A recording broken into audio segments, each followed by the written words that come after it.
जय शिव शंकर, जय माता पार्वती। आप सभी का स्वागत है। आप सभी को हरतालिका तीज व्रत की बहुत बहुत शुभकामनाएं। हरतालिका तीज व्रत के पावन व्रत पर आज हम हरतालिका तीज व्रत कथा का श्रवण करेंगे। हरतालिका तीज व्रत एक विशेष व्रत कहलाता है। यह अखंड सौभाग्यवती होने का वरदान देता है। हरतालिका तीज व्रत विशेष महत्व रखता है, जिसे सबसे बड़ी तीज माना जाता है। हरतालिका तीज व्रत में भगवान शिव तथा माता पार्वती की पूजा विधि विधान से करने का विधान है। इस दिन महादेव के साथ माता पार्वती की पूजा विधिवत और शुभ मुहूर्त के द्वारा करने से अखंड सौभाग्य की प्राप्ति होती है। हरतालिका शब्द के शब्दानुसार हरतालिका में हरण शब्द का अर्थ होता है हरना या हरण करना, और तालिका का संबंध है सखी से। पौराणिक कथा के अनुसार माता पार्वती जी की सखियों ने उनके पिता पर्वतराज हिमालय के घर से उनका हरण कर उन्हें जंगल ले गई थी, और वहां पर उन्होंने माता पार्वती को एक गुफा में छिपा दिया था, ताकि वे भगवान शिव को अपने पति के रूप में प्राप्त करने का संकल्प लें। तभी से यह मान्यता चली आ रही है कि इस व्रत को करने से अविवाहित महिलाओं को मनवांछित फल की प्राप्ति होती है, और सुहागिन महिलाओं को सदा सौभाग्यवती होने का आशीष प्राप्त होता है। जय शिव शंकर, जय माता पार्वती।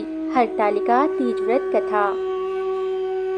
हरतालिका तीज व्रत कथा अनुसार माता पार्वती ने भगवान भोलेनाथ को अपने पति परमेश्वर के रूप में प्राप्त किया। इसको दर्शाती हुई एक सुंदर कथा है हरतालिका तीज की व्रत कथा। मान्यताओं के अनुसार एक बार भगवान शिव ने पार्वती जी को उनकी पूर्व जन्म का स्मरण कराने के उद्देश्य से हरतालिका तीज व्रत के महात्म्य की कथा कही थी।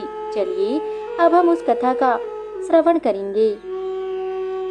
हरतालिका तीज व्रत की शुरुआत माता पार्वती के जन्म के साथ होती है। पर्वतराज हिमालय के घर में एक सुंदर कन्या ने जन्म लिया, जिसका नाम उमा रखा गया। पर्वतराज हिमालय की पुत्री होने के कारण वह पार्वती कहलाई। बचपन से ही उन्होंने भगवान शिव को अपने पति के रूप में प्राप्त करने का दृढ़ संकल्प लिया था। अपनी इस मनोकामना को पूर्ण करने के लिए उन्होंने बाल्यकाल से ही भगवान शिव से आराधना शुरू कर दी थी। कई वर्षों तक उन्होंने कठिन तपस्या भी की। देवी पार्वती की इस कठोर तपस्या को देखते हुए उनके पिता पर्वतराज अत्यंत चिंतित हो गए। इसके साथ ही उनके मन में अपनी पुत्री के विवाह का भी ख्याल आया।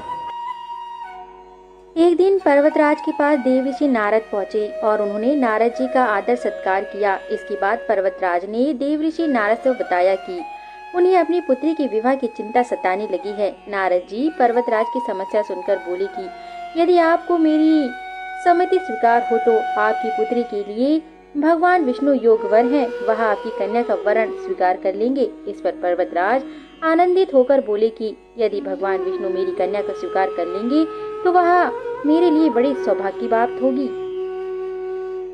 इसके बाद नारद जी भगवान विष्णु से बात करने वैकुंठ धाम को चल दिए, और पर्वतराज ने पार्वती जी को भी यह समाचार दे दिया कि उनका विवाह भगवान विष्णु जी के साथ निश्चित हो गया है। जब पार्वती जी को इस बात की जानकारी हुई तो वह अत्यंत निराश हो गयी, क्योंकि उन्होंने मन ही मन भगवान भोलेनाथ को अपने जीवन साथी के रूप में स्वीकार कर लिया था। माता पार्वती ने दुखी होकर यह बात अपनी सहेली को बताई, और उनकी सखी ने पार्वती जी की सहायता करने का निश्चय कर लिया। इसके बाद उनकी सहेली ने पार्वती जी को एक घने जंगल में एक गुफा में छिपा दिया। माता पार्वती ने उस गुफा में भगवान शिव की पूजा के लिए रेत के शिवलिंग का निर्माण किया। वह घोर तपस्या में लीन हो गई। संयोग से माता पार्वती ने शिवलिंग की स्थापना भाद्रपद के शुक्ल तृतीया को हस्त नक्षत्र में की थी, और साथ ही उन्होंने निर्जला व्रत भी रखा था। आखिरकार भगवान शिव माता पार्वती की सच्ची निष्ठा और तप से प्रसन्न हुए। उनकी मनोकामना पूर्ण होने का वरदान दे दिया। इसके बाद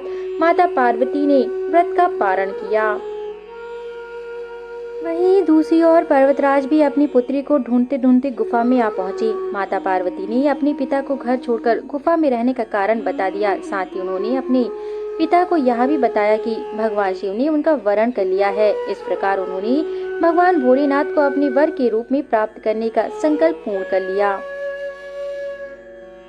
इसके पश्चात राजा पर्वतराज ने भगवान विष्णु से माफी मांगी, और वह आखिरकार अपनी पुत्री का विवाह भगवान शिव के साथ कराने के लिए तैयार हो गए। अंततः भगवान शिव और माता पार्वती का विवाह विधि पूर्वक संपूर्ण हुआ। इस प्रकार भगवान शिव और माता पार्वती का पुनर्मिलन संभव हो पाया।